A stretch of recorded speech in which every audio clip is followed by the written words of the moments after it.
Is I can text them. I don't have to go downstairs. you have the number? Yeah. Why would you have the number? I Did you just need want a to call the my City phone? of Portland Planning Commission meeting to order, September 9th, 2024, at actually 5:17.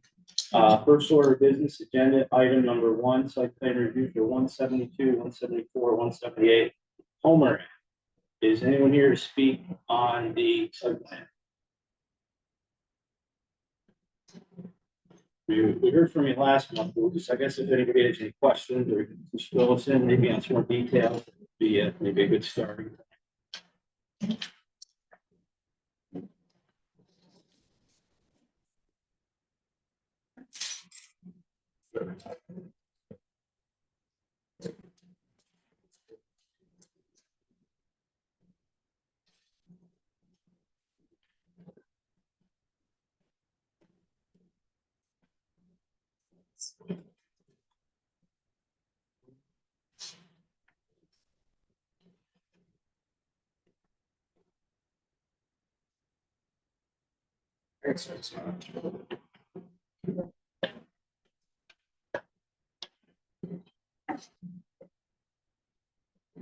So, yeah. I'm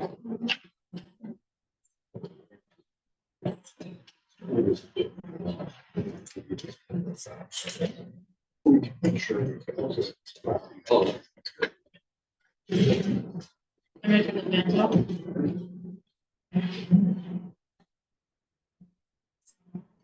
Good evening, Planning Commission. Mr. Trevor, Mr. Associates, here tonight representing the clients for community to present a proposed project in the city of Portland.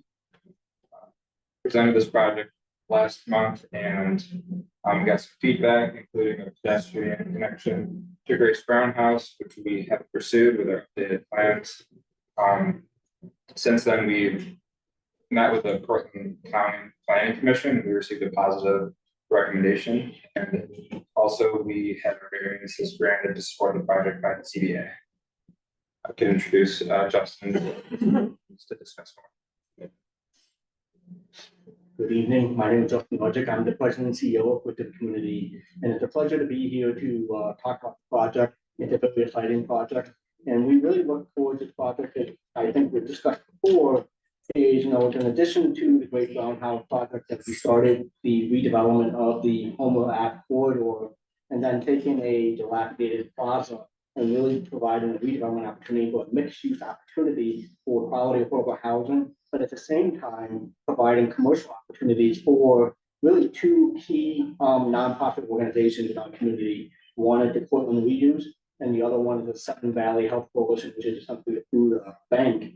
And it was very important for us to incorporate them into our design, rather than being a typical developer that says, hey, we're going to take over and we're going to do what we want to do and to develop. And so it was very important for us, knowing it was an affordable housing opportunity, and really looking at this, we wanted to incorporate them into the design, as well as enhancing the existing Dollar General, which will remain, but will enhance the facade as part of the overall project. It's very exciting because I know Portland was awarded the downtown revitalization initiative. Obviously, it falls outside of that boundary. However, Homer Ave is still the important corridor, and we recognize there's an unmet demand and need for quality affordable housing in the city of Portland. And we're happy to be able to provide that opportunity of 61 units of quality affordable housing with supportive services through the YWCA, as well as the mixed-use components for commercial development opportunity to allow for anchor tenants to essentially stay there and provide resource and value to the community. And I think overall, the addition of Great Brown House and Bridgeview Common will start to transform the Homer Ave corridor, which is something that we know is an industrial corridor. And now we're transitioning very closely to residential, and that provides a nice medium space from industrial to residential to have that opportunity to really take a lighted area and try to infuse some additional light into it. And that's a really exciting project. Like Trevor had mentioned, we received a lot of our local support already through the respective local planning board, local public committees. And so we're excited. And now I'll let Audrey talk a little bit more about the details of the project. I know we heard some of that the last meeting, but we've made a lot of progress and we're very excited. So thank you. Are there any other details to discuss or? So, yeah, sure.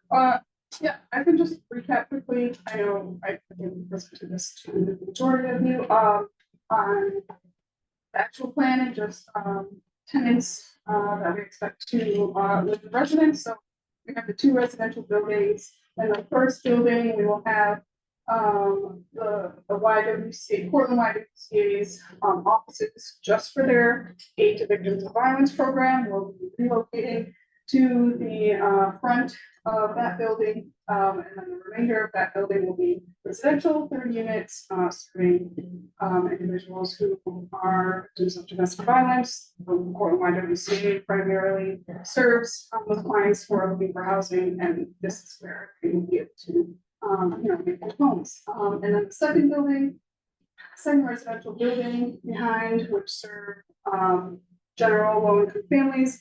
Rents would be set to be affordable between 30% and 60% of area median income.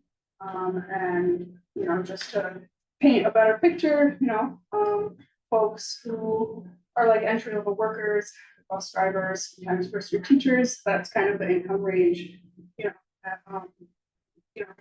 market rents are skyrocketing, and those folks often have a hard time finding housing, so these rents will be set to be affordable. So like 80% of the people that get incarcerated. Yeah, right, we did kind of discuss this before, sure. Yeah, and then there's a small community center that will have like decent offices, and community room, and then the commercial space, as Justin already, mentioned, will house Dollar General and those 2 offices. Now, just further add, Gritton community had a long history of providing quality affordable housing involvement in that Can Property Management Company. We have over 50 years of experience in providing property management housing all across upstate New York. We currently manage over 3,300 units across upstate New York, as far north as Watertown, out to Utica, down obviously Portland with Great Brown House and hopefully the Bridgeview Common, down to Elmira, and then all the way out to Buffalo. But our main hub is in Syracuse. And we already have, for us, it's about having on-site management presence. And the reason why we selected this site is because we wanted to have compound investment opportunity. We've already invested in Great Brown, and to have the existing plaza next door allowed us to have more economy to scale for management and for opportunities to effectively manage the property. And I think, not testament to us in terms of trying to meet the need and respond to the need of the community. I mean, we read through a lot of your planning documents, we talked to the mayor and other people, and obviously there is a huge need for quality affordable housing. And this, I think, captured the essence of that in a more responsible and sustainable way. Thank you. Now, it was mentioned a second ago that there was going to be a walkway between the 2. Did you get a chance to maybe delve into that a little bit more? Yes. I can show you on this set of plans.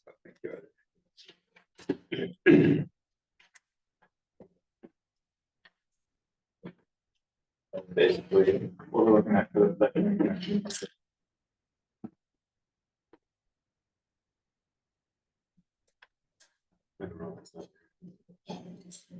It's between the house and the existing house, yeah. between that, between Yeah, this, between the existing Shelter. between the 2. between the 2, right? We spoke about last week, there was some security concerns about that too, what? The security concerns will work responsible with the buildings. The other building. Other buildings. I can let Justin take that one. So what was the question? I'm sorry. I just remember we were talking about this last month, there was questions about that building. There was security concerns about having like an open path, so you've got the walkway, so would that be enough? Yes, yes. There'll be cameras too. Yeah. So one of the things in terms of security in general, not just in terms of the overall project itself, is, we have to support housing with the YWCA.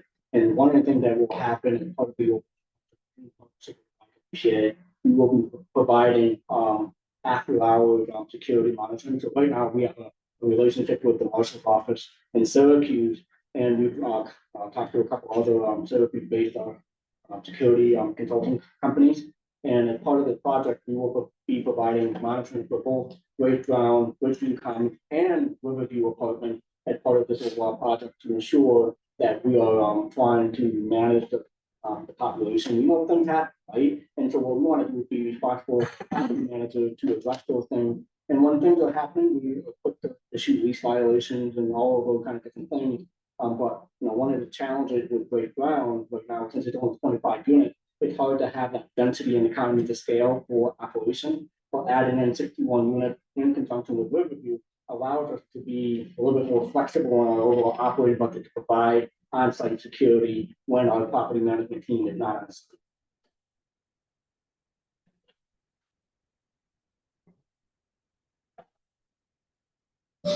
Is there often in the Grace Brown building, does the YWCA have office space in there now that's? Yes. So they'll be moving over to the other building or the, We're still case managers working out of that, the Great Brown building, but they will have the main AVD office be relocated to this building right here. So there'll be an additional accessory office space that they can go and provide meetings with the clients and back and forth. But I mean, moving the YWAVV space there, now actually when we talk about support services, they're actually on the ground, boots on the ground to be able to respond to those needs. And I think that's a beautiful relationship to be, that it's hard to, when you're not there to see things happening. So they'll also be there as well as our property management team, and then after our security team.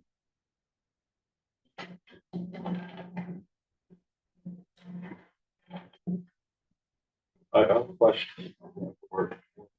What give me on that? I do not, where do we make about 10-foot fence to the back? The, The one,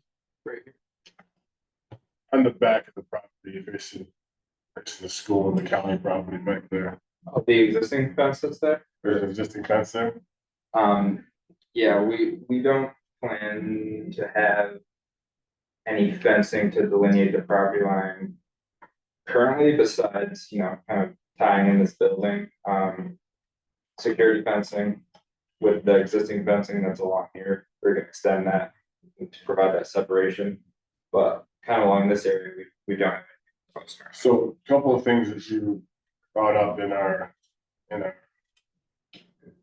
stakeholder meeting that we had. We're very good meeting, we're very well attended. Was this gonna be a clean energy site? Yes. Yep, all electric, with solar support. The other thing is potential, since the back building, and actually potentially the front building are going to be for families. Making a walk to Berry School in conjunction with the city. Yeah, that's something that we would pursue, following the approval. Once we have that supporting document, we would definitely contact the school and see if they want to, work with us on access easement for the kids. Smith School. Smith. So last week, last month. Was some questions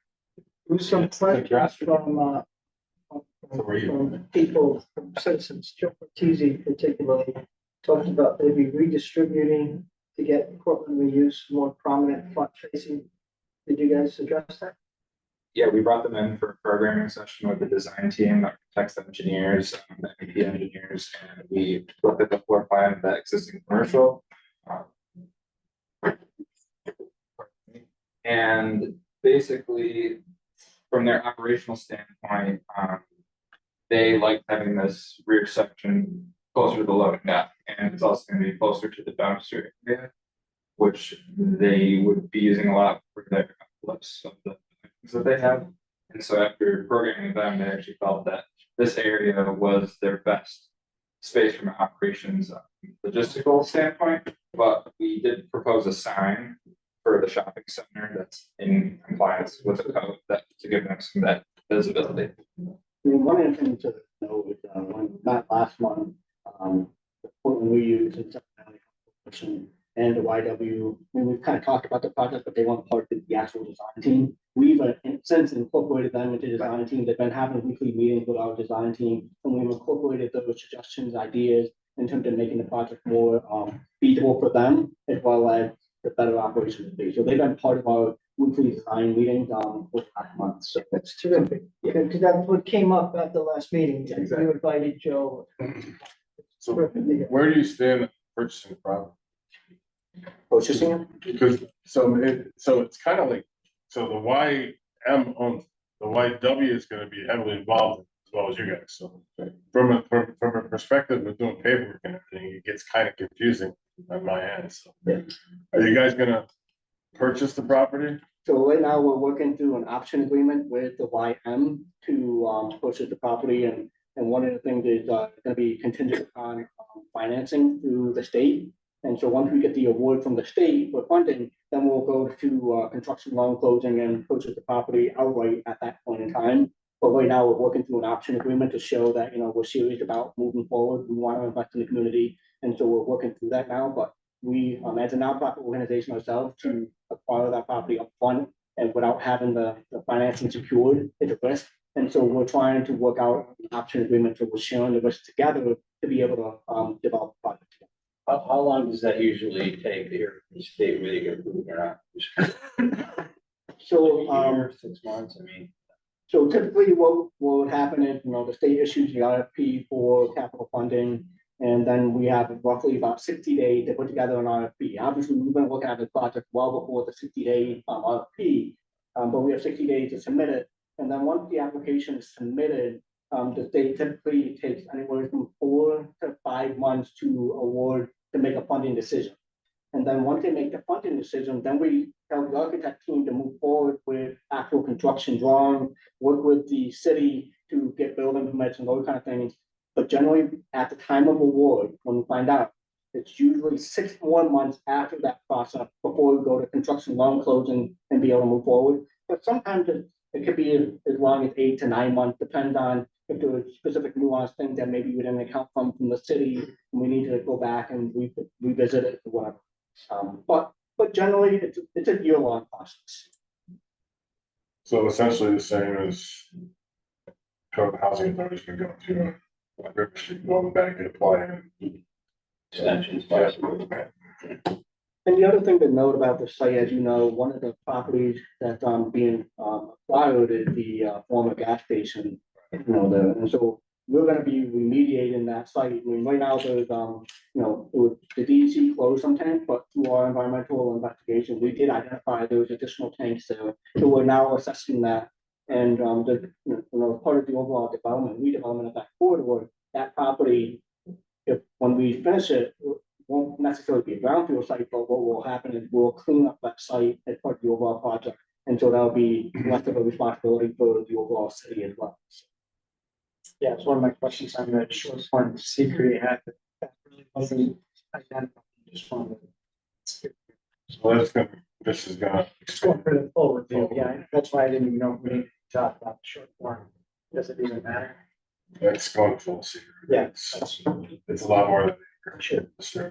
The other, so my suggestion is, whatever decision you make, if you do pass it, you extend it farther right now to 6 months, given the timeline you start.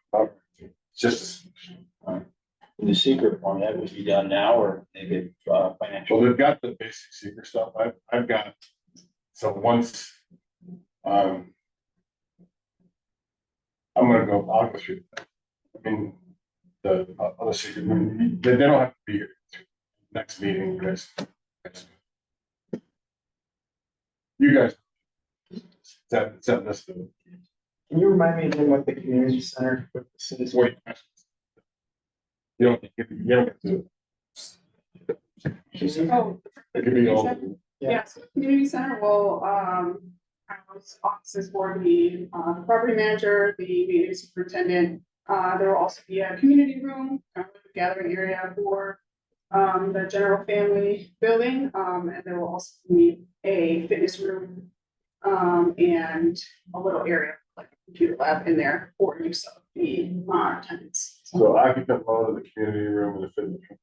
Yes, What is the occupant load? of the I community room? don't know off the top of my head, I have to look at the square footages and stuff, but The reason why I'm asking is because you said you weren't going to put a sprinkler system in there. There's a certain occupant load that you hit to trigger that. okay, Yes. yeah, I think we can try. Yeah, but Yeah.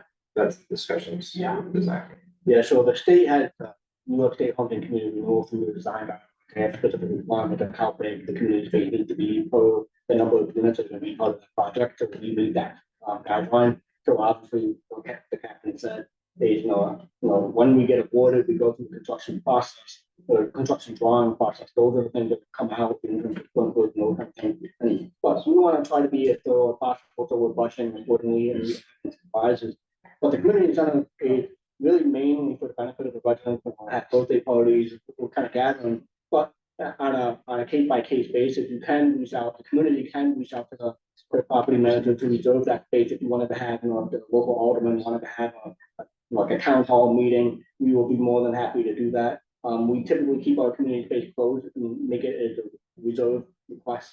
And also that way we can monitor that space. But it's really open for the residents, but it can be open for the community as well on a case by case basis. I mean, the reason I ask is, we're already short on parking, right? That's one of the variances we're going for. It just takes up more space, especially within proximity to the Jam McDonald Sports Complex, and you're serving some of the same functions. So that's why I asked the question. I mean, what's your snow removal plan? I mean, right now you got tight on parking. There's absolutely no place for snow. So the plan for the commercial area would be to utilize a lawn space at the end of this, so we kind of be pushed off. And then to contract snow removal as well. As part of, So it's outside the limit line a little bit. it's on property, but it just doesn't have a curb and it can be a kind of a convenient space to push snow off, so we plan to leave a lawn area within the fencing that they could use for push the snow off for there, but on-site snow removal contracting is planned. There are a certain percentage of your tenants, so you figure won't have a vehicle because of the affordability. Exactly, yeah, so, yeah, it's just, we're comfortable with this parking ratio to be able to function economically. I'm more concerned with the clientele in the neighborhood currently, and you're gonna have people parking outside of your little confines there, and that's to me. Yeah, that's a risk for anybody in the neighborhood. Yeah, we have 68 stalls, and 61 units. So we don't anticipate every resident will have a car. And then this parking is mainly targeted for, the Y during business hours, but obviously, when people come home from work, they leave, this lot is open for those. So you'll have some no parking signs that say no parking, tenants only. Before 6 p.m. or something like that. So you worry about people parking outside and. I didn't think everybody fits within the inner loop there. They were gonna use the parking here on the. There is option for Yeah, overflow. here. It would probably be on these bays with the doors that enter from that south, but we anticipate being able to meet that with the residential loss park. Just because of the nature of the clientele. So how are we gonna open up that gate to get an engine out of there? Well, yeah, a crash gate or something similar, or a Knox box lock, if you didn't want to crash through Is it. there a reason why that has to be there? We could remove it, if I would, I think if it's the city preference to have it free, we can make that. my concern is getting in there with the ladder truck and trying to turn it around to get out of it. I'd rather just be able to pull. One of the reasons is because you have the model curbs, which is great, thank you for that. Yes. But getting in there with a ladder truck and positioning the ladder truck to get at least two sides of the building, we'd have trouble getting it back out. Yeah, we can open that right up. It would, whatever the city thinks. I think that would be better than the gate. We can definitely make that. You People indicate parking in keep general the ballot. residential away from commercial, is that right? That's kind of what the trade is, yeah, fire access versus the separation of the areas, so. I mean, if you have to do it, I guess if we had a Knox, if you fixed it so that there was a Knox key to open it, you know. Yeah, I mean, that would be my suggestion that we would do for the fire department for, access to the building and. Or an automatic, one, we could just Yeah. punch a key in. That would be probably best. We want to make sure the fire department can get through without any issues, so the idea of backing up obviously to no go, but that's why, with the crash gate. It's not necessarily no, it just isn't up to. Yeah. Well, I know some municipalities are working, they're very adamant about, the radius and all that kind of stuff, and, we want to make sure that we're working with the local community. Well, you got, I mean, from what I've seen in the site plan drawings, you're more than conforming with fire department access roads. Mhm. My other concern was, they're gonna pull Yeah. a bucket truck in there and then have to back out again, just not optimal. No, we definitely wouldn't want you to do that, so I'm sure there's a system out there that we can provide you with a key and that kind of stuff. Or we can just remove it. yeah, what we prefer. And there's gonna be no overhangs. Up there. Overhangs, There's no overhangs that you have to drive under. no, nope, it's all square buildings. No, or porch shares. Right. No, one more thing I'm thinking about, fire department related, you're gonna have. So at both ends of those buildings, you're gonna have, I'm assuming you're gonna have a stairwell. Yeah, Both there's a ends? stairwell here and a stairwell here, and then The other end as well. Yeah. So, and these stairwells, are very different Cs, and then it's like, oh, I believe they have those pipes. yes, that's what that Yeah. was. That, and I brought that up to the MPs, and they said it's fine.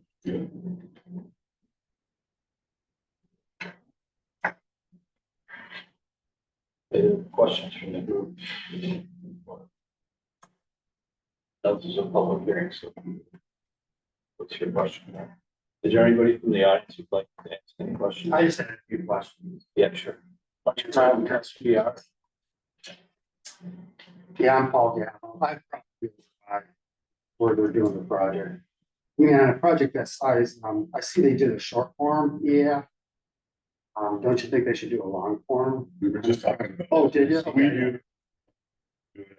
Okay. And then have they done a traffic study at all? With the increase of traffic? I mean, I know we have problems getting out of the driveways over there now. I mean, I'm thinking maybe they should even put light over by the Grace Brown house or something. You know? Traffic study? Speaking of so we analyzed, that shopping center was completely filled out with tenants versus, if that was torn down and we put up 61 affordable housing units and there was more traffic demand from keeping it commercial. So with this change, we're reducing the traffic that's generated, so we felt that a traffic study was unnecessary. Also, a seeker guideline sets the limit for a traffic study at 100 trips generated at an intersection. And there's a certain unit count that triggers, and we're well below that at 61 units. I mean, I believe there still should be one done, but, then they did the stormwater. You have a stormwater plan? Yeah, I can discuss it. Let's just speak on stormwater. So the site is currently 100% paved. And that's generating a runoff at a curb number coefficient at 98, which is, the maximum that you get. So we're dramatically reducing that and providing a lot of green space, which is reducing that curb number, which is reducing the runoff, which meets our New York State DEC guidelines as far as runoff goes. In regards to water quality, we are proposing a water quality unit at the downstream node before we tie into the Homer Ave storm system. And that water quality unit will filter out the phosphorus and any other of the pollutants that's required by the New York State DEC to remove. And there's a hydrodynamic separator that would move the sediment to the bottom, and a vacuum truck would maintain that annually as part of the stormwater agreement. Part of our stakeholder meeting was wastewater. So they had representative there, they were okay with it. That's all the questions I have. Thanks. Well, thank you. Anybody else from the public like to, have questions or concerns?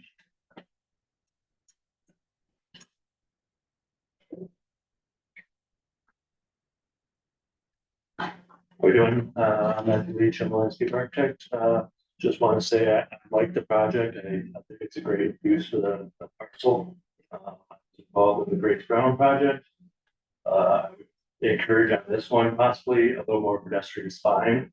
That, I think that was one of the missed opportunities for the Grace Brown house, was that most of these people are gonna be walking.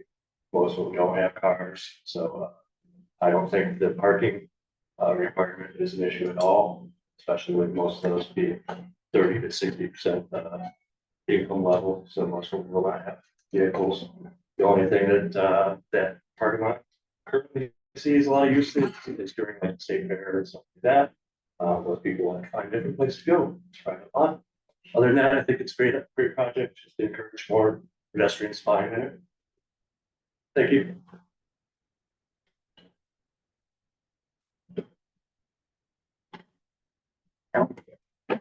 Yeah. Junior fit.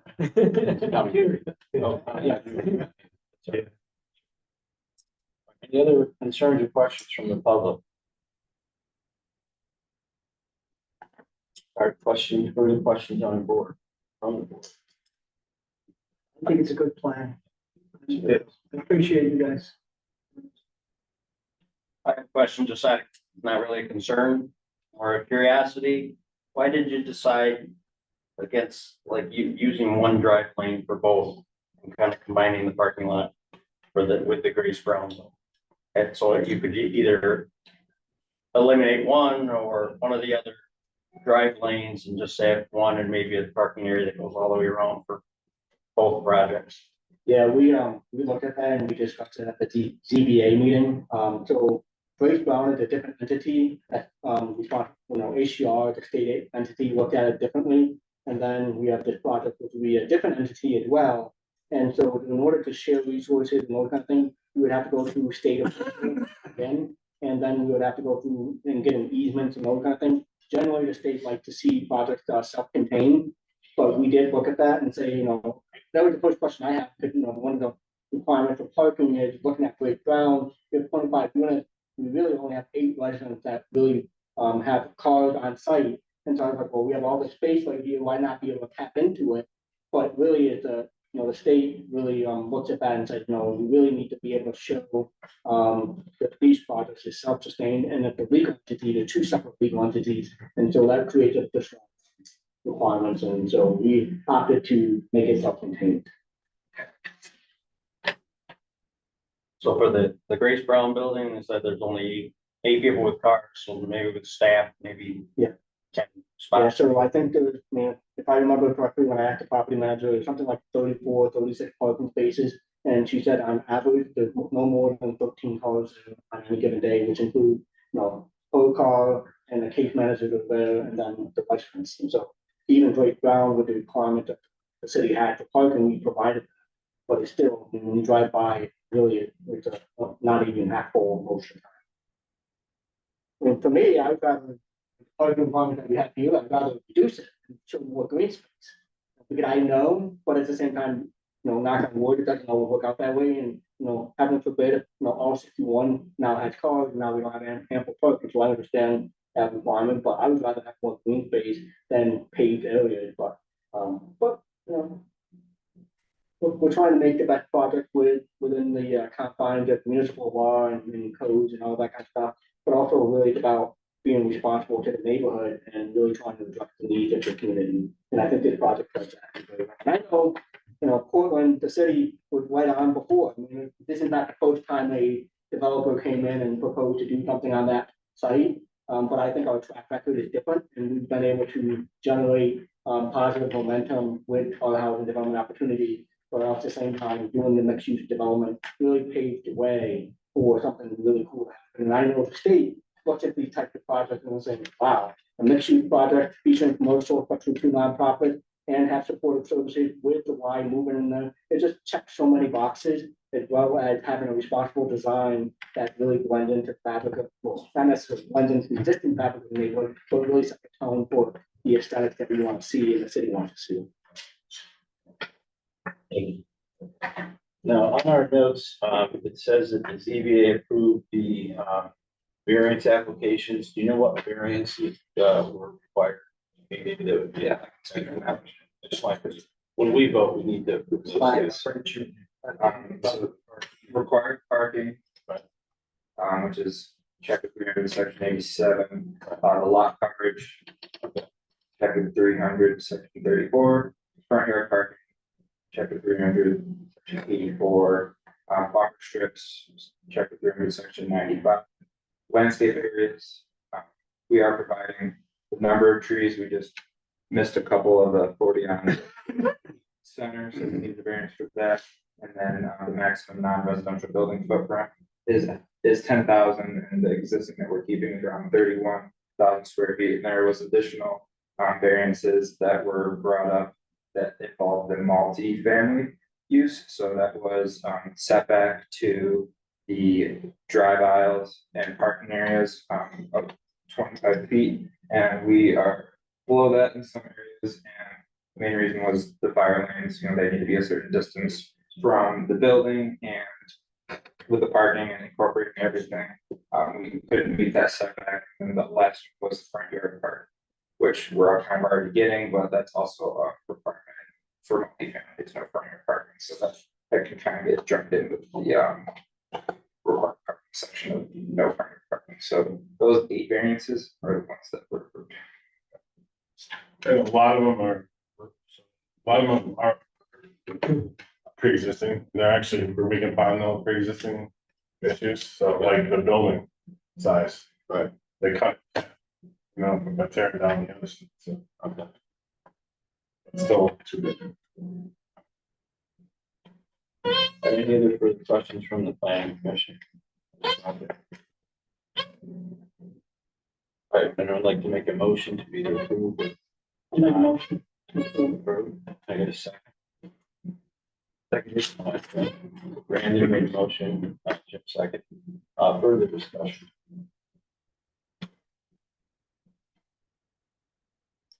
All right, all those in favor of the site plan review with the 8 variances that were mentioned that have already been approved by the ZBA, say aye.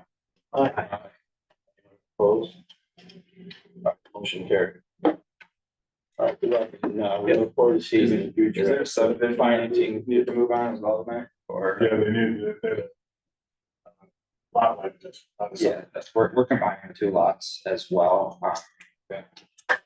We could get that motion approved tonight too, that might save us Everybody separate right now. right now. That plan is probably Oh, the I'm sorry, best. I forgot your- Yeah. The existing lots is gas station right here. So we're gonna just combine those 2. Yes. Now, does that have to be a separate meeting? I was thinking it didn't. The agenda for next month. Yeah, I, I think that's. But I could be wrong. It could be an administrative thing with the seeker. We would take that. Yeah, we could do that. Yeah. Yeah. So anybody opposed to that? We could- yeah, what my concern would be, I want to check on whether what notice is required, that has the same public hearing, public notice requirements. And I don't know. So, my recommendation would be that we put it on the next meeting and that we notice it to neighboring residents and public notice, just like we did this and the variance applications. Are you guys okay with that? Next month, so you're gonna let everybody know. But in the meantime, I would recommend you get a new plat, Yeah. Okay. that way they can stamp the plat. Okay. If they approve it, Sounds good. you know, the plat being the whole thing, not just. Yeah, we can do that. Showing the lines, yeah, then the change was in. Any other comments or concerns? Wish you the best of luck and, I'll see you next month. Yeah. Thank you very much for your support and approval. Thank you. Have you, sign this and. Show up there. I think it's great. Yeah. You guys- You guys could.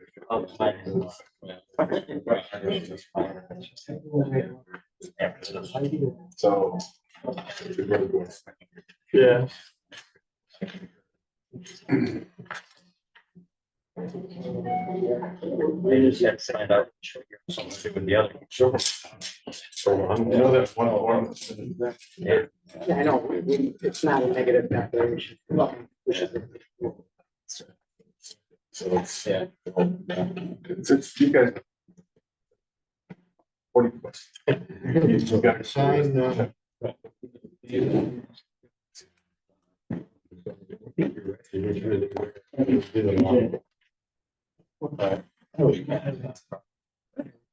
Yeah.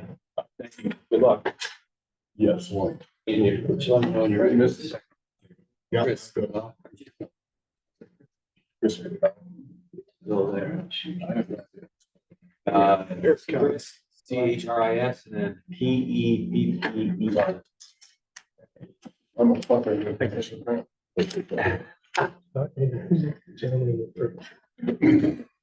Okay, our second item on our agenda is site plan review for 16 Amigo Street. It says John Barden seeks the site plan review for construction of the new two-family dwelling. Is Mr. Barden here? He's Yeah, on- can you hear me? Yep, we hear you. Can you hear us? Yes, good afternoon.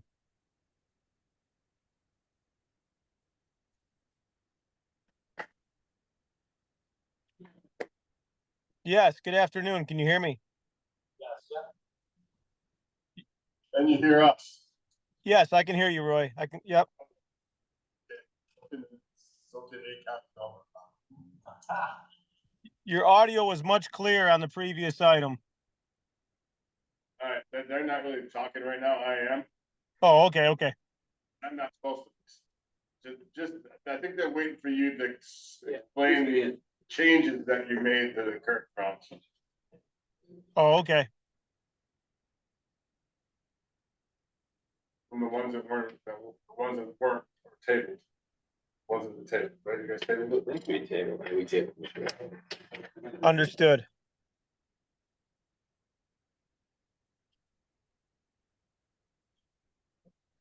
Go ahead, John. So, the issue we were having last time is that the front porch was protruding out, further than the neighboring house that belongs to Gary Seals. You guys didn't like that. We've decided to bring the porch into the building. Well, you can look at the plans and see them. But, this is gonna be a good thing for Cortland. Nice new house on Owego Street. We don't always rent to students, so it's a house that could accommodate a nice family, two family. So I think it'll be a really good thing for the city.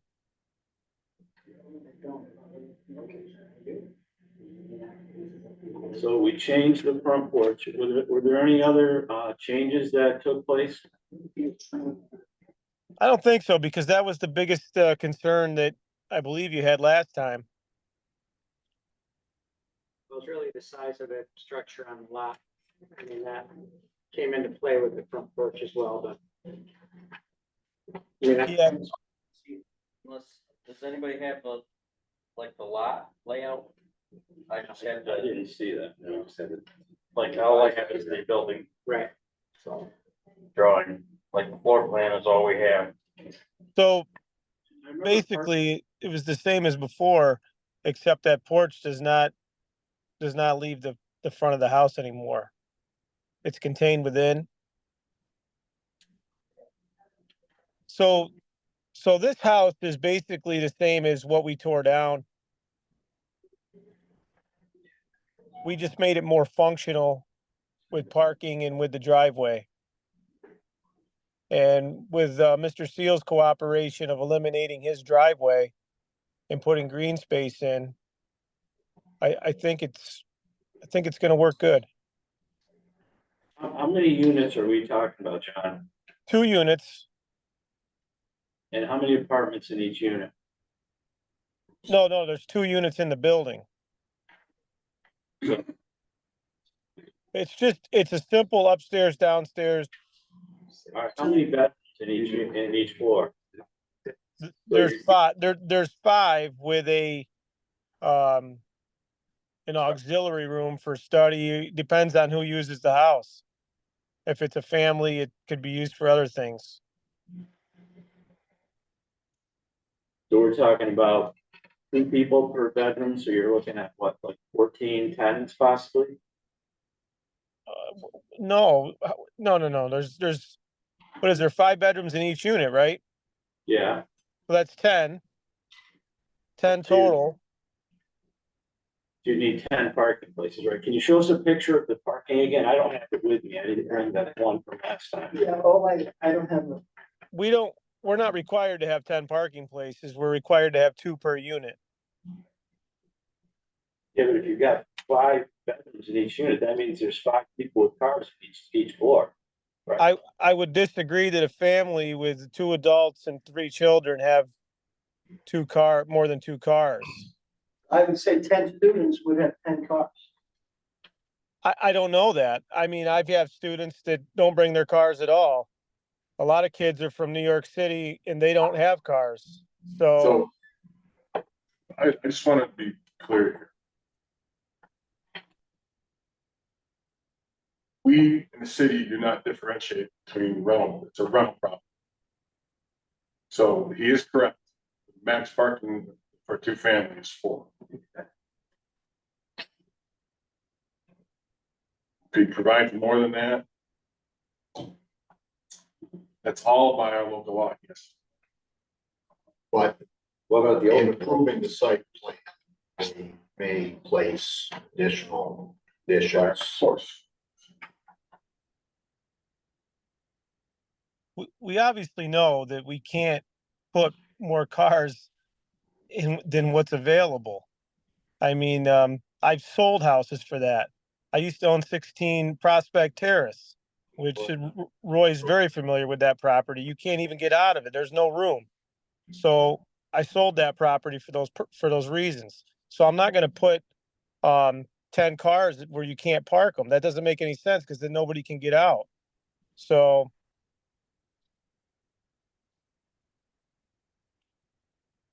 and we have added from what we had. We've actually increased our parking from previous plans. How many parking spaces do you have? I believe it's 5, but 5 for 10 but bedrooms? it could possibly be 6 that would, I'd have to look at it, but I know it's definitely 5.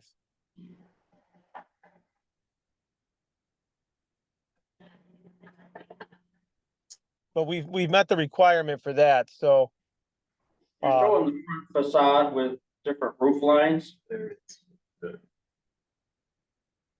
say that one more time, please. Well, actually, the front and rear facade are showing staggered roof lines. No, But the floor plan doesn't show any. It doesn't show that. whatever it gets final approved, it's just one straight truss going down the building. So I'm not sure where that is coming in. I'm not sure what you're looking at. The front facade drawing, it's showing, it's showing a second section that looks like it's further than the other one. Yeah. No, this will be a perfect rectangle with straight trusses going the same roof pitch from the front to the back. It's a very, very simple structure. Okay, that's So with the side setback on the new plan, it looks like there's a Bilco door. How close to the side lot does that get come to? Now that's an addition that we put on.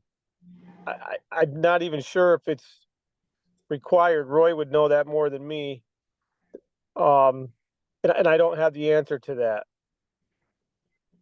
If it's not labeled there. But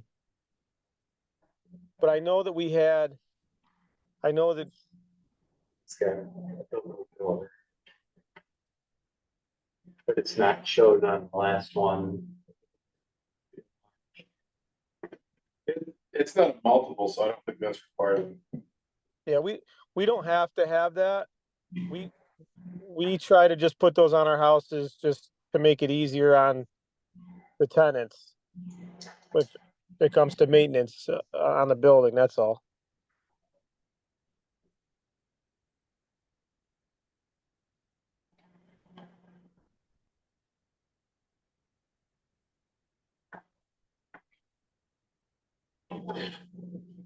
All right, any further other questions for Mr. Rupp? How far is the house from the road? It's the same exact that Gary Seals is. It's the exact same line. It's 13 feet. Whatever Gary Seals is, we did not come forward anything from that. Well, it's on the last time that was submitted in March, it's 13 feet. Then it would be the same, because the only thing that the architect did was build the steps and everything into the building, so that we didn't come out past that break. So there's not gonna be a roof over there's not gonna be a peaked roof over the front entrance? No, there doesn't have to be, because you don't have to, because it's gonna go, I don't think so, right? It just goes right into the building. Yeah, that's what it's showing. It's showing the decorative. So I'm still right where I was the last time we looked at it. I think it's too close to the street. I think it's too big and it's too massive to fit in with surrounding buildings. Well, what And I there could say, are the things that we might create some character lines and break up that mass of the front of it. You've drawn on the picture, but they're not actually in the plan. right, I mean, we could bring some different, angles of outside exteriors and elevations, but, I mean, look, there's obviously, One of the things you're supposed to have differentiated first floor, second floor. And like something with the third floor area, supposed to have some design to it. Which is, he's kind of showing in the drawing, but it's not actually there, just lines. well, I think, yeah. Well, right now, what we're looking for is to get the site approved for the layout, right? So we could come back with, you could tell me you want the house to be brick. That doesn't mean, I don't care about that, but I'm more concerned with, this is a functional building on this lot. It's actually better than what was there before, because the other house was quite further back, really hugging the I don't know if you're looking from the street, the back left, where the angle's cut on the property line. We've brought the building forward to make it so that it's off that property line, and also to accommodate for some more parking. And the porch is nice that, it cuts into the house, so that's why you don't need a roof on that. And then obviously we've got cooperation from Mr. Seals, and we've worked out how we're gonna take care of these driveway issues, and he's not gonna use the driveway next to our driveway anymore. That's gonna be green space. So our footprint, as far as square footage, is about the same as what we tore down. And look, I mean, it's a big investment, right? And there's a shortage with housing in the city. And I don't know how many people are building brand new houses in the city. So, we try to come up with something that's going to make sense for us and also make sense for the city. And I feel that I've done that. And Roy and I have worked, on something that functionally makes sense. So this is what I've prepared. My architect and I prepared for you.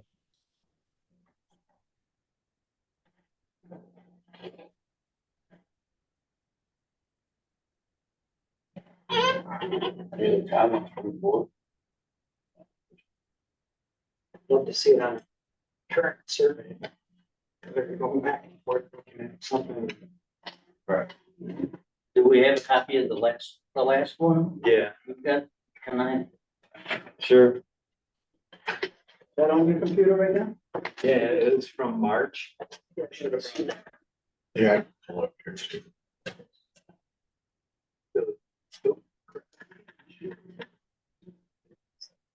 Yeah, that was-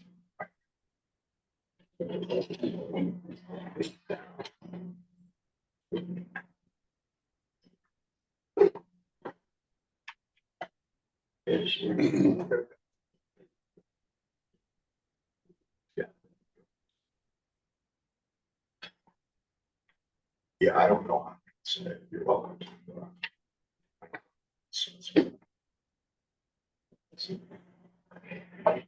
how much of This is 13 feet down to. It's 13 and then that's 14.7. The back corner is 4'2", and that's why I didn't think they had going for a Bilco door, but it's still be within. The Bilco door can go. We don't have to have that. That's just an auxiliary for maintenance. That doesn't have to be there. Yeah. You're gonna get in the basement, the same place, John? Absolutely. So that's the thing, right? We try to look. I've owned a lot of buildings, so we try to create a space that is absolutely functional, where everything works and flows. Because you guys know how all these old houses are. I mean, they get chopped up and cut up by all these landlords. I try to make things that are functional, that are going to work, that are going to be safe, that are going to make sense. You'll have good tenants, no problems. So I think that building is going to be everything that I just said. So I just looked at the layout of the footprint of it. And I do think, so it does look like the house next door, the porch is 13 feet setback and you're gonna be 13 feet. I think the difference is you have a 3-story facade at that 13-foot mark, where theirs is just a front porch. And that presents very differently. It's a very big building to have, so like a porch goes up a story, it steps back. It's not as imposing as a big flat square wall. What do you think? What impact do you think it will make negatively on the city if a house is the same as the porch? What negative impact is that going to have in the? I'm just curious in the grand scheme of things. It's a cosmetic thing. It should look a certain way. Okay. So my thoughts on that is, have you been down Owego Street recently? Yeah, I mean, if you look at the house across the street, for example, you've got 2 houses on a lot where there's absolutely almost no parking, crowding the street. On our side of the street, I don't think that. I mean, I just don't see it. I just don't see where that's going to be a big deal. The reason that we brought it forward was to accommodate for more parking and to try to get off the property line.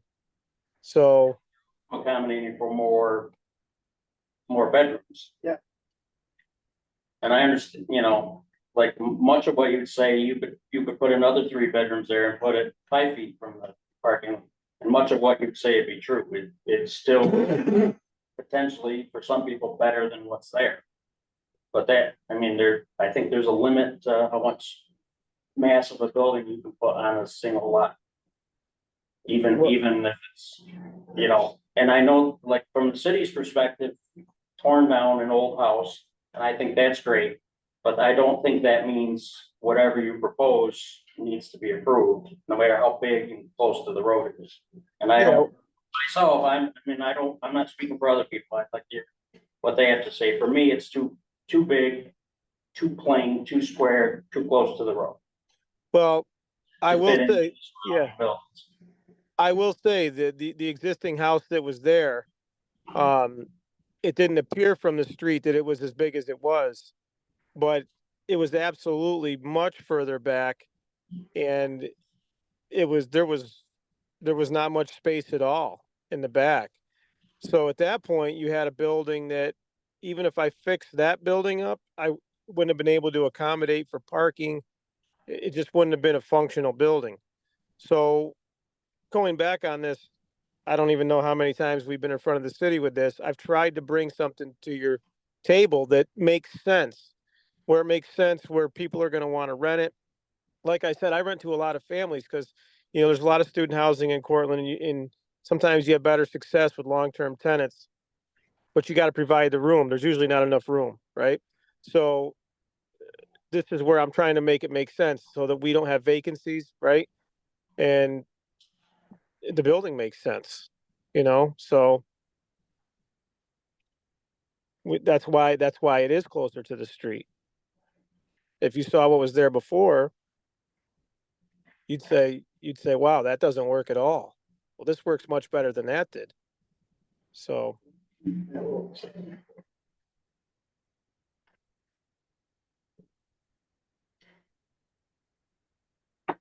and and hell, there's some houses in Cortland that are on the sidewalk.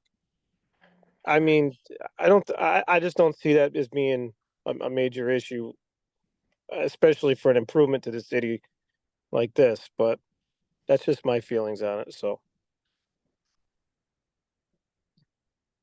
We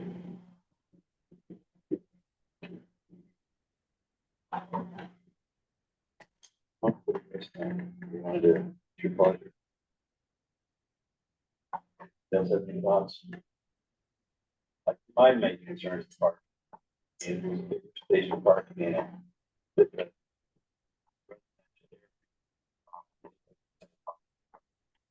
I know he fits the requirements of the law. We could put stipulations. I'm sorry, put it on. That you provide parking based on the tenants. That's a stipulation. Yeah, but is that within our? Yes. Jurisdiction? Well, I think if we do approve something, we need to address the parking. Obviously limit the residential use, but make the parking match the number of residents. I've seen 10 cars that you want to park. Yeah, you might not have 10 parking spaces, as long as you provide parking for the other. Yeah, I think that's reasonable. Yeah. Reasonable accommodation. I can chime in on the parking a little bit through the site review process. And there's those minimum requirements, right? And the way the code reads right now is that for two units, you gotta provide 2 spaces per unit, right? But you guys have the discretion to require more, but you have to make special findings consistent with that reason on record. For whatever reason that like this scenario is different than other 2-unit, houses that only have 4 or 2 parking spots per unit. Why this one would require those additional units at your discretion as the planning commission. That's just a statutory test. For instance, said there are 5 or 6 bedrooms in each unit. But the code's not, I mean, that's your discretion. I mean, that might be a factor that you guys consider, but I'm just saying that the minimum, as far as the law reads in our books, is that if you got 2 units, you only need 2 per space. Right. And if you want to require through the site plan review process or approval, then you don't have to put in more spaces. You just have to make certain findings on record that's why you're going to require this high threshold. Right, and I'm responding to you that would be one of the. Right, yeah, that's a good example of one of the conditions, yeah. Considered in that. Yeah. Just for the sake of you going through the mechanisms, I just wanted to. Thanks. Give my sense, but as is, So you're saying that we'd have to specify some reason why we're asking for more parking than is more than the minimum. yeah, if you were gonna require more than the minimum, you have to articulate the reasons why. That's special, Well, I think, and whatever those might be. is the idea that it might be rented to students? I don't know how you speculate that. I would say that you could not differentiate between students and others, but we could say that we. Well, I mean, I don't, how is that any different from the last project that we did? We said, you know, these are obviously on Homer Ave, those aren't gonna be rented to students. They're gonna be rented to a different group of people that's likely not going to have cars. You know, and we know from other properties that are renting and building and providing for that certain group of people, that they don't tend to, you know, the one next door, the Grace Brown house, they're using like a third of a parking spot per unit. I think. Whereas we know for college housing, where it's in an area, college housing, I think the consideration is where these properties are located down that bay. You're looking at way different projects here, and way different amount of space available. plus just the location of it is. Did Right. he get all these zoning variances that he needed? Yes. Okay. On this project. Yeah. Sorry. So you must have done that back in March when we did it last time, I'm sure, right? Yeah, it was March, something like that. I'll look it up. I just wanted to wait. Whatever you guys are gonna do, just put it on record, or whatever your determination is, just make sure that you articulate those things. If you're taking something different, determination different than what our code says. I guess, John, can you explain one more time why you can't shrink this thing down to fit on the lot? In my experience, and I own a lot of property, it's just makes sense to have it the size that it is. I'm not asking for really anything different than what was there before. You know, all I can tell you is, so I've got other houses, for example, that are, you know, 4 bedrooms in each unit, and they're just kind of tight, and it's just a lot of people pass on them, and you end up with properties being vacant for quite a long time. And there's an abundance of student housing, right? Like I've got a lot of places that are empty. A lot of people do. There's a reason for that. There's too much of it. But if you can get a good, you know, a good rental rate, it makes sense. Then the investment makes sense, you know, but it's got to make sense with the building. So there's a lot of reasons, but that's the main reason, right? So I know what people are looking for. So we try to create a product that works, you know? So. I think the footprint, if you put a couple bedrooms in the basement and a couple in, like in an attic space and had attic trusses and did it that way, you could shrink the footprint without having Yeah, much yeah, impact. right. But now you're getting into, I mean, this is the new days, right? I mean, people want to be on the same floor, open floor plan. I mean, we all know what we like. We all know what the product is out there with nice buildings. You know, that's just, and then if you go up higher on a 3rd floor, that changes all the rules, right? So I don't know, you know, it just works great when your units are on one floor with an open floor plan. I mean, it just makes sense. So. Roy, when he gets this permitted, how many bedrooms is it gonna be permitted for? As long as it meets the square footage that's required by code. So that each bedroom has to be. Well, he's got 70 square feet. His plan shows 5 bedrooms and stuff. So And the 5 study- bedrooms, you're gonna have to have a living room and a dining room, a combination. The only difference- I mean, it's all based on square footage. From the plan, the only difference between any of the bedrooms in the study is that the study says study instead of bedroom. So we based our, So would he be permitted for 6 bedrooms? we don't permit for bedrooms, we permit for square footage. So if all those rooms meet the requirement for a bedroom, which is a minimum of 70 square feet. Alright, so I guess I'm confused about this. If you have a permitted 3-bedroom house, you can just add a bedroom as long as it meets the. With a permit. Yeah. It's alteration level 2 reconfiguration space. Question with the incoming stuff, the incoming, rules or code will be that there needs to be a certain amount of shared common space. Yes. For each one, So 6 bedroom, I think is like 300 square feet or something like so it'll be 300 square that. feet. Don't quote me. What are we It- looking at? And also, let me tell you, our bedrooms, and Roy can tell you this, these bedrooms are big bedrooms. I mean, really try to create, really try to create apartments that are the tenants want to say yes to, right? We're not shoving people in closets. These are big bedrooms. They're ample size. They're what people want, you know. So it's a great house. I'm telling you, it's great. It'd be a nice place. Looking for the area variance approvals. That last year, but Roy, what about the special use permit? What? The area variance. Oh, no, I'm sorry, looking at 15, looking at a different property, sorry.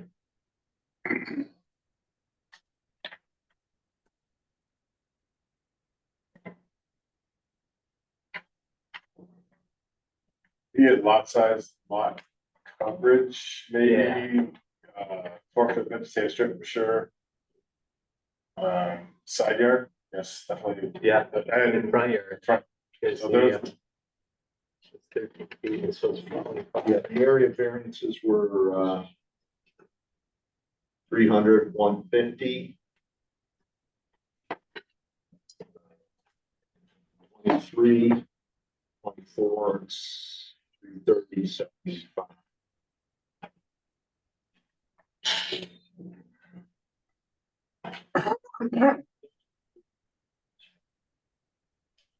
Yeah, those actually were, those were November of last year. CBA. CBA. Now, wait a minute, no. I don't know.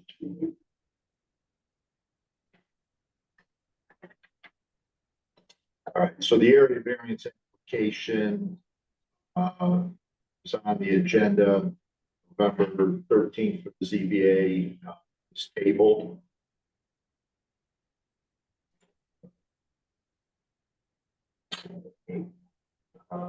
Was brought back in December.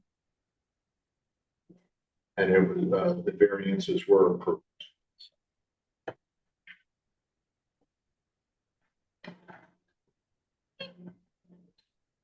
I mean, I'm struggling with the fact we're trying to make things look better for the community to match, and we're just past that. You know, I mean, like, and that seems like our job to do. I want them to build a house to do. I mean, you know, we need a house.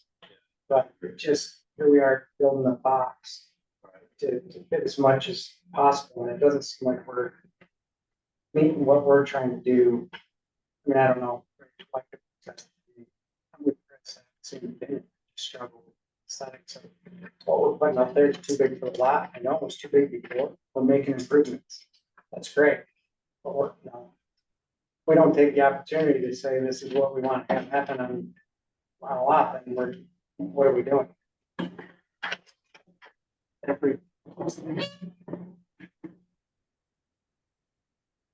I mean, we're willing to change things aesthetically, but right now we're just trying to get the footprint approved. And it's been a lot of time, a lot of work, years, a lot of money, just trying to get the footprint approved.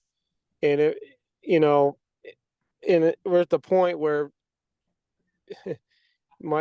we won't do anything with it, right?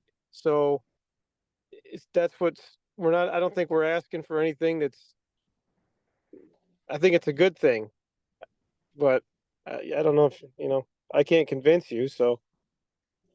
Well, to clarify, this has been tabled a number of times to get the applicant not being present.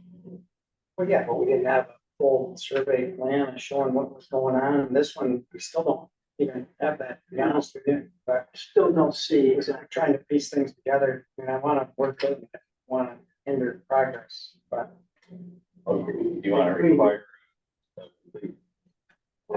You might find out just the size of what he's putting there on, so I don't know if that's gonna change. Right. Same with me. So, so we went through the ZBA, right? We brought the plans, we brought the footprint, and that all got approved, right? The ZBA said, okay. So the reason it comes in front of you guys is, Roy, what's the main reason it comes in front of this board? Site. So you've got a house that you're building brand new, they gotta approve the way the exterior of the building is. Okay, so really, is it just about the aesthetics if the ZBA's already approved it? Well, and it's not.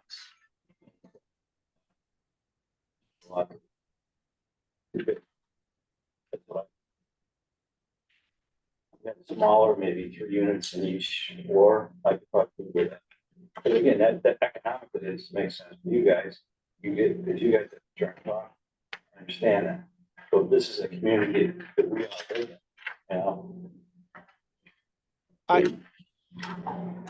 I guess I would just ask how that, what I presented would adversely, negatively impact the city of Cortland. I've driven all over the city of Cortland. I've owned property for over 20 years.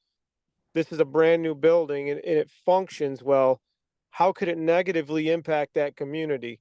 I'm not trying to tell you guys how to think, but forward thinking is kind of where I'm at, right? I like being involved in communities that are forward thinking. So I don't think this is pushing the community backwards. I think it's pushing it forward. You know, of course, it's not going to blend in with what's there because that stuff's over 100 years old. You know, that's why some cities, they tear complete blocks down and build new buildings, right? So it's not going to match up with what's next door. It's not going to, but maybe in 10 years, somebody will tear down what's next door and make it like my house. That's what So, I'm afraid of. I don't want a big box that just has a roof on it. That's exactly what I'm afraid of.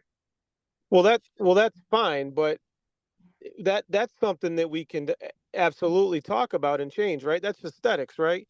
So you could say, Right. John, we don't John, like, you're limited to your footprint and what you can do. If you want to keep that same footprint, you're gonna be very, Well- very. well, did you see the other house that was there? That was 2 houses combined with like 19 valleys in the roof. We're They trying had, to, yeah, trying to fix things moving forward. yeah, so, right. But that's what I'm trying to do as well. But I mean, what's wrong with most buildings are rectangular type buildings. I mean, do you want it to be a trapezoid? I don't know what you guys are looking for. If you say, you know, a building can be aesthetically, it can look many different ways. It can be brick, it can be stucco, it can be siding, it could be. I think you kind of know what we're looking for because your architect drew the lines. So aesthetically, he realized he wanted some setbacks, some different roof lines, something that varies and breaks up that front. They drew them on the plan, they're just not actually there.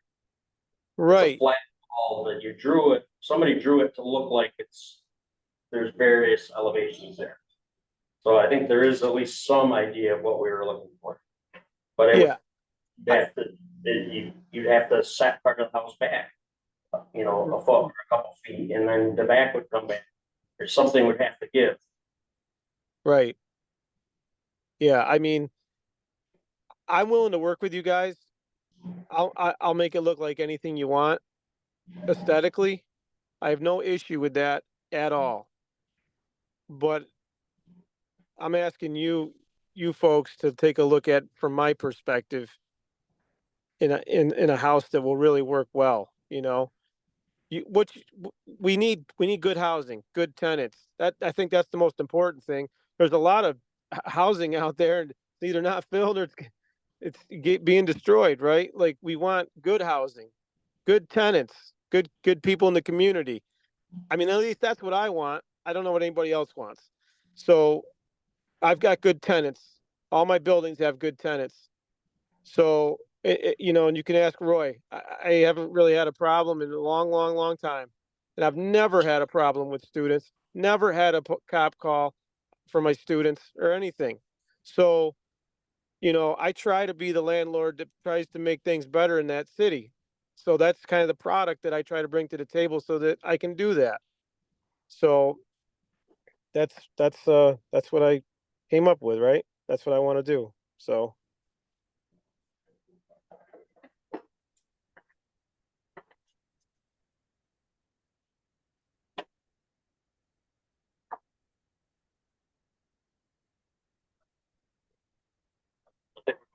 Sir, We're going in circles, right? So- I'll make a motion that we don't. We'll come back later with something. I'd like to see something different. We can table it and be up for that too. John, you're talking about, it's a great building, but I mean, part of our charge, looking at code 300, 135 is, you know, consideration. Planning commission shall review the site plan application before issuing a decision based on considerations, including but not limited to number 4 is location, arrangement, size, design, and general site compatibility of buildings, lightings, and signs. And I think that's the discussion that we're trying to have here. yeah, I don't know, guys. I've managed this place for 22 years. I've owned it for 14. It's been sitting. If it wants to sit, I know that we can't leave it a hole in the ground forever. So we can come to an agreement somehow of what you aesthetically want it to look like. For me to put 300 something $1,000 into a brand new building, this is kind of what I need to do to make it work for me. If it doesn't work for you, I have to fill that hole in and we'll just leave it a vacant lot, I guess, because I don't know what else will work for me on my end. So, I guess that's all I can say. I've come back many, many times and I've hired many, many engineers and I probably got who knows how much. I'm probably 200,000 in the hole on this place in the last 15 years already. So, I don't know what to say, right? Well, just for clarification, I think this is the second plan that the planning commission has seen and considered. So I'm not sure about many times. Well, I guess I'll go with Chris, and I'd like to make a motion. More complete, plans that will fit with the nature of the residences that are there now. Is my proposal.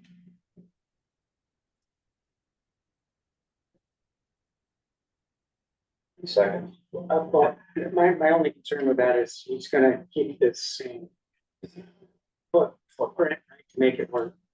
Or he's gonna go away and fill in the hole and we're leaving the city with a lot of burden, which isn't our objective either.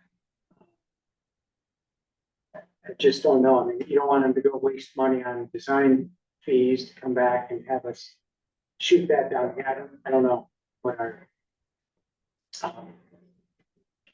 objective here is. I think we're trying to uphold our mission. But it's just trying to work. I don't know where we draw the line. So are we in agreement that somewhat smaller footprint and less box like structure?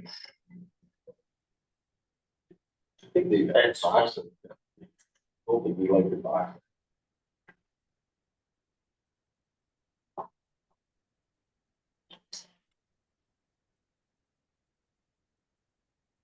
You want to make another different proposal? I'm all ears.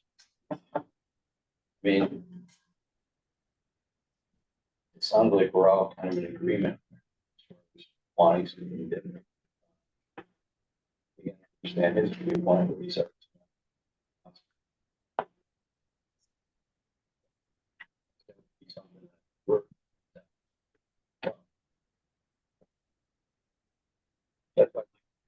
So, Can you guys hear me? the plan. Yeah. So, Commission could consider optional sketch plan conference under 300-134 a sketch plan committee at a minimum should consist of zoning code enforcement officer, planning commission chair, and title. It provides an opportunity, you know, to seek a non-binding advisory type of sense of direction. To give the applicant more guidance on what to come back with as far as a site plan submission. Maybe that's something that should have been, you know, pointed out, taken.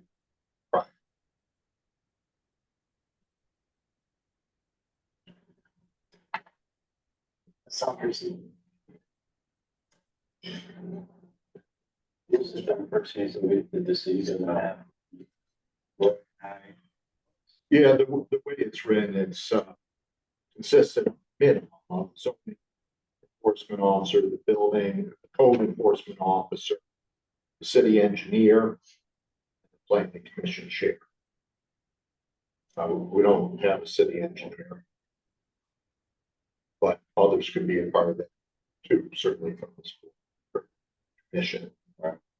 If there's further guidance in there, you know, but it provides latitude for more informal drawings and discussions about, you know, siting of the building, all of that. Before going back and investing, you know, in an architect or engineer. So this committee will be the owner of the property. Well, that sketch plan doesn't require the public notice and public hearing and or to take place in the context of a planning commission meeting, something scheduled to availability. For those who were willing to meet, sit down, Mr. Fard, and go through different ideas of what we could do with it. And then, I mean, I'm willing to do that. And John, you willing to do that? so we would want less than a quorum at this time. Less. So three of us, Roy and be the owner. Yeah, I mean, how do you guys feel? It's a good plan. I think so. I mean, just do it as soon as Yes. possible, just for John, so we can keep moving. Like, or if it's your intention to table it for that purpose tonight, I would just pick a date certain. This is all gonna come back here, and so we just don't have that big hole sitting in Portland, creates a safety risk as well. And that way you know those timelines in order to get you the material you're looking for. Next meeting. Well, that's it. I think we're gonna meet with him, come up with the advice, what we're really looking for, instead of just going back to him guess, going to a designer and coming back with something that we're just And if he's gonna abide by any recommendations that come out of the advisory committee meeting or sketch committee meeting, those have to be submitted by X meeting, so you guys can render a decision and not just continue to kick this down. No, exactly. Don't want to. I would suggest putting that on a record, pick a date. A date for the turn.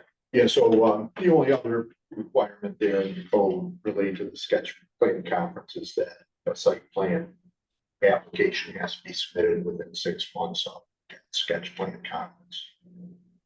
So we have 6 months from the time. At least, yeah, has to be submitted at least within 6 months to do not past. So. Yes, this is sketch meeting, yeah. Who would like to serve on has to be under the floor. So it's just 3. You have, you, I don't mind. Mike and Chris, move it to Mike. Okay, All right, so we can coordinate outside of this. Or if you want to try to. Well, we could, you know, somebody could set up just the date.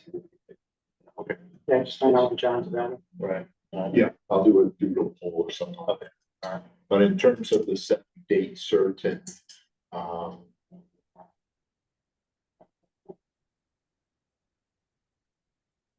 AJ, what's your guidance on that procedurally? I think it just behooves this commission to, for the sake of transparency, say that we're gonna render a decision knowing that you're gonna meet. I mean, I imagine it's gonna happen within the next 3 days. Yeah, so, yeah, it can't be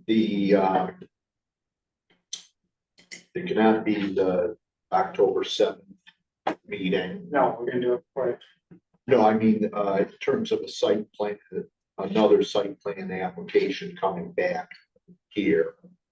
But I think the application is still pending, right? You can modify it Yeah, based on whatever the advisory. we could, yeah, we could do it October 7th. I haven't made all the envelopes, so. If the November meeting is more realistic for his purposes than your purposes, so we're not kicking this around in a circle again. I think it'd be helpful if everyone knows exactly where they stand. So we'll plan a meeting between now and the November meeting gives us all a little bit of flexibility. Right. With the intent that you're gonna render a decision on this application or an amended one based on this advisory meeting. Right. At the November meeting. That'd be So my I think again, sketch meeting should be as soon as possible in the next few days, if possible, so we Yeah. can take that to whoever's gonna be doing. It'd be really cool. So you want to set the date certain as October 7th? November, just because it's gonna take a designer probably some time, right? And that way we're not, Render a decision no later than the. he's ready to go in October. Great. At least we're putting a deadline.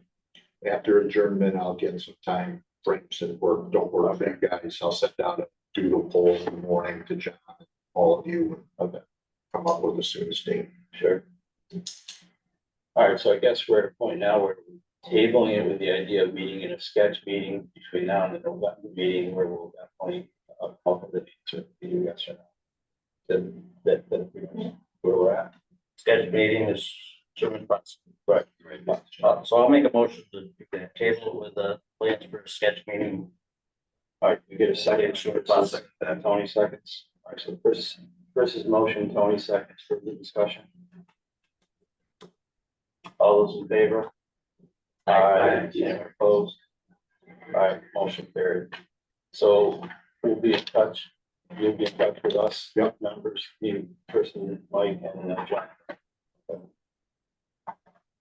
All right, and so we'll be in touch for that sketch meeting and then we'll have a decision for you at the November meeting if that's okay with you. Hello? Yeah, are you speaking to me? Yeah. I'm not sure what you guys are doing. What are you planning? We're tabling it now with the idea that 3 of us on the board will meet with you in a sketch meeting to kind of, hammer out what we want and make it something that you can live with. And then You're saying aesthetically? Well, overall, yeah. And then we'll meet in November and have an answer for it one way or the other. When is this sketch meeting going to take place? That's what Andy's gonna send out a. As soon as possible, John, so funny. As soon as possible, John. We'll coordinate, your schedule, Roy's and the 3 planning commission members as soon as possible. Okay, yeah, sure. Just let me know. That'd be fine. All right, any other further discussion? So to vote on Chris's.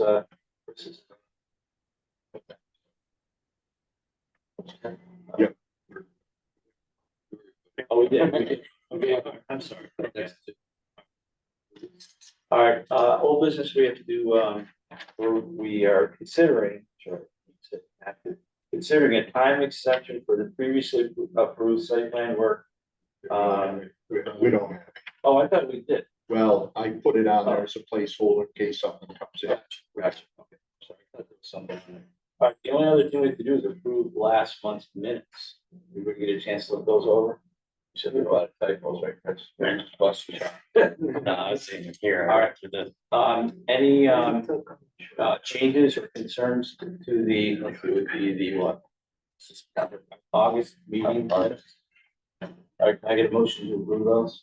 All right, I saw Mike's hand, Tony seconds. Any further discussion? All those in favor, say aye. Aye. Anyone opposed? All right, motion carries. So our next regular meeting will be October, you said seventh. You said October 7th. We'll see everybody on October seventh, the sketch meeting, me, Mike, and Chris will be as soon as we can get one scheduled. for it.